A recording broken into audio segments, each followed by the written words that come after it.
Hi there guys, this is Nikhil from GreedyTech and these are the 10 things that you need to know before you buy a Coolpad Note 3. So guys, let's get started. So the first thing is about the fingerprint sensor. So on the back here we have the fingerprint sensor. It's not a button, it's more flat, no button and nothing. So to unlock your device, all you need to do is simply place your finger on it and it will unlock. So 95% of the time it unlocks the device in less than a second, and sometimes for some reason it unlocks it in maybe 1.5 and 2 seconds.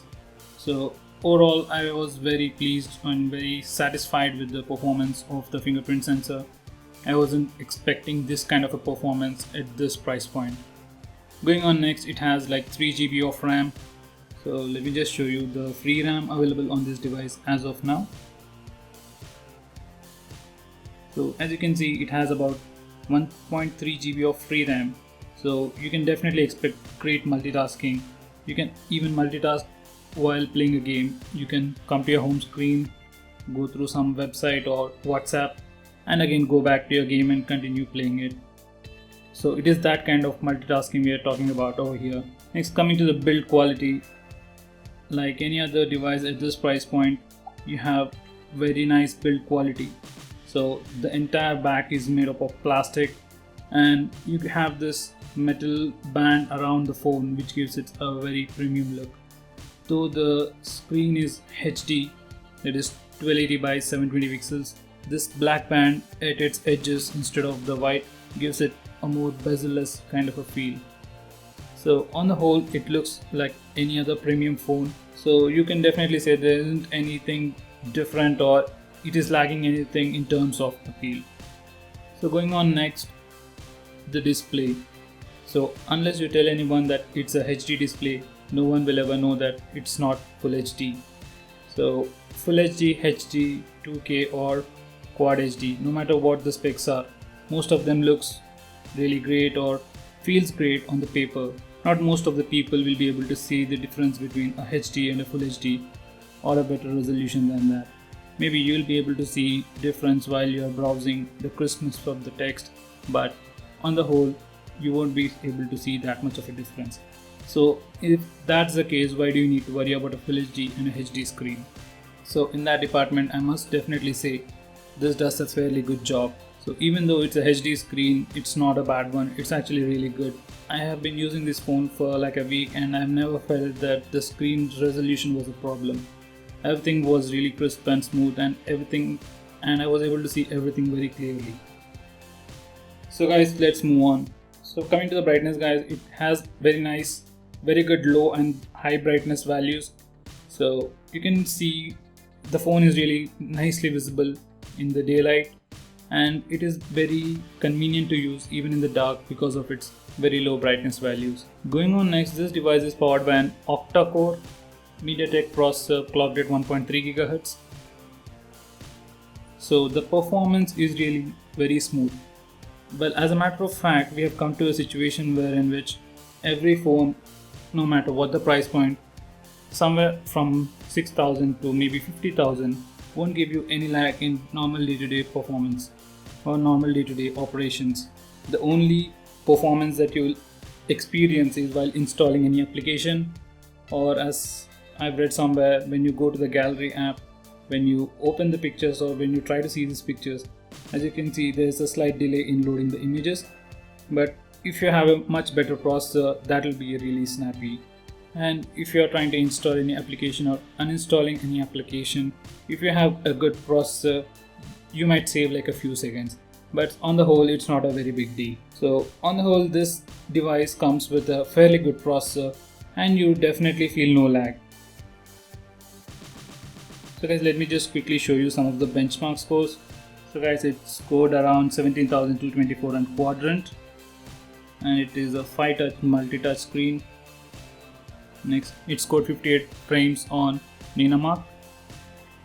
Next, it scored 33,000 on Antutu benchmarks, which as you can see, and it has scored 33,000 on Antutu benchmarks, and it has a single score performance of 590 and multi-core score of 2645. So guys, as you can see, it performs really well, and though the single core performance isn't that great, the multi-core performance on the whole is on par with any flagship device out there. So guys, let's move on. This device comes with 3000 mAh battery and it is non-replaceable, but it wouldn't be a really big matter because the battery life of this device is really amazing. I'm getting around 1.5 days of usage and I get a screen on time around 4 to 5 hours on high usage, and the standby time is also really nice.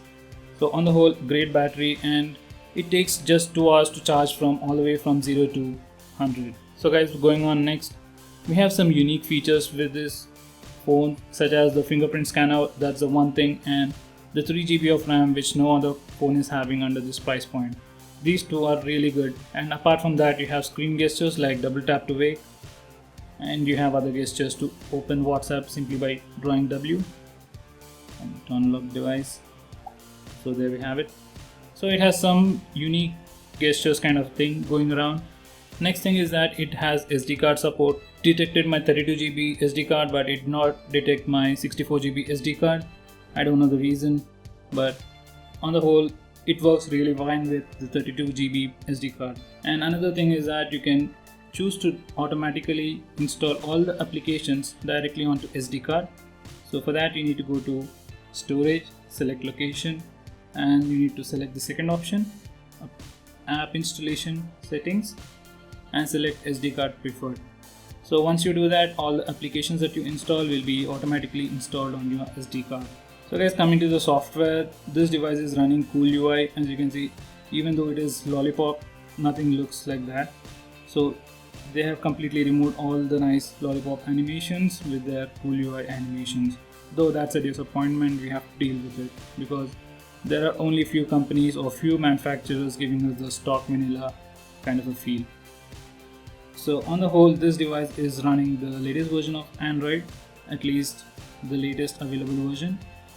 We can definitely expect it to run latest version of Android, that is Android 6.0 Marshmallow. So the final thing, guys, there isn't like a lot of development for this phone going around, so you can't really expect a lot of custom ROMs for this device. So if you are thinking of rooting your device or changing the OS to CyanogenMod mode or something else, I won't say it is impossible, but it might take some time.